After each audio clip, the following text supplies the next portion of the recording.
গতকালকে তারা 20 জনকে পিটাইছে। কতটা অমানুষ! সিন্নি খাইলো মোল্লার উসিলায়, সেই মোল্লাটাই এখন আর চিনতেছে না, কিন্তু কিছু বলতেছি না। এটা আমাদের দুর্বলতা মনে করতেছে। তারা শক্তি দেখাচ্ছে।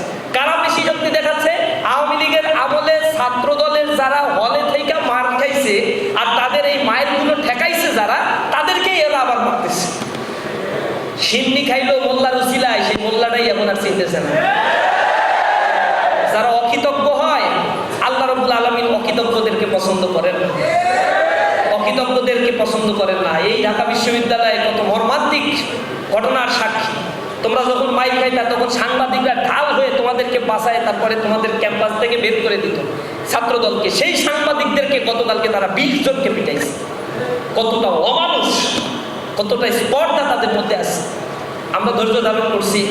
ক্যাম্পাসে এখন গ্যাঞ্জাম করলে ইসলামী ছাত্র শিবির পারে না গ্যাঞ্জাম করতে? আমাদের গায়ে শক্তি নাই?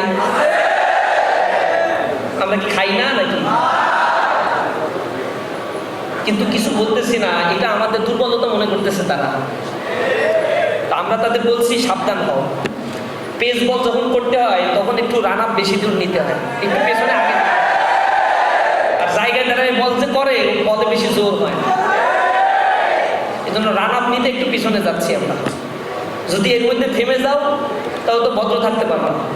আর যদি মাত্রাতিরিক্ত করে ফেলো, অতিরঞ্জিত কোনো কিছুই মানুষ সহ্য করবে না।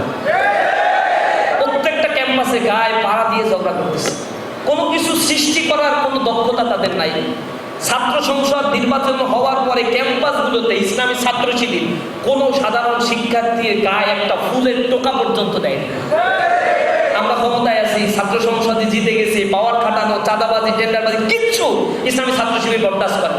ক্যাম্পাসে মাদকের অভয়ারণ্য ছিল, ইসলামী ছাত্র শিবির সেগুলো বন্ধ করে দিয়েছে। ছাত্রদের, শিক্ষার্থীদের অধিকার এখানে প্রতিষ্ঠা করার জন্য গণরুম, গেস্ট রুম, নেতার রুমের ভিতরে থেকে দিনের পর দিন নেতার পেছনে পা চাটতে হইতো। শিক্ষার্থীদের বলে দিছি, তোমাদের ক্যাম্পাস, তোমরা আত্মমর্যাদা নিয়ে বাঁচবা, ইসলামী ছাত্র শিবির তোমাদের সেই মর্যাদা ফেরত দিতে বদ্ধপরিকর। ক্যাম্পাসগুলোতে গণরুম, গেস্ট রুম সব ধ্বংস করে দেওয়া হয়েছে। এরপরে আমরা আবার দেখলাম বিশ্ববিদ্যালয়ে আদু ভাই 36 জনকে হলে সিট দিছে বিশেষ বিবেচনায়। কাদেরকে দিছে? যাদের মেয়ে আছে বিয়ে হওয়ার উপযোগী, ছেলে আছে বড় হয়ে গেছে, কারণ তারা নাকি এখনো ছাত্র। যুব দলের কেন্দ্রীয় নেতা, সে হচ্ছে ছাত্র, বিশেষ বিবেচনায় হলে সিট পায়। যারা হলে সিট দিছে ওই সিট দিয়া প্রবোস্টের চাইতেও ওই ছাত্রদের বয়স বেশি।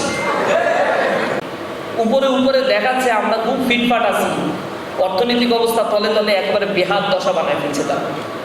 এরকম পরিস্থিতি সামাল দেওয়ার জন্য, জনগণের দৃষ্টি ভিন্ন দিকে প্রবাহিত করার জন্য তারা যে এই কাজগুলো ক্যাম্পাস অস্থিতিশীল করছে তা আমরা বুঝি না। গণভোটের রায় তোমরা মানো নাই, জনগণকে সেখান থেকে দৃষ্টি ফিরাইতে চাও। তোমরা গুম অধ্যাদেশ বাতিল করে দিছো, এটা আমরা বুঝি না। তোমরা কাদের ইন্ধনে কি করছো? মানবাধিকার কমিশন অধ্যাদেশ বাতিল করে দিচ্ছ, তোমরা ব্যাংক রেজুলেশন অধ্যাদেশ মানে সংশোধন করে নিজেদের মতো করে কাস্টমাইজ করে নিয়েছো। এই অপকর্মগুলো ঢাকার জন্য তারা আসলে এই কাজগুলো করতেছে, ক্যাম্পাস উত্তপ্ত করার চেষ্টা করছে। আমরা আমাদের বন্ধুদের কাছে আহ্বান জানাই,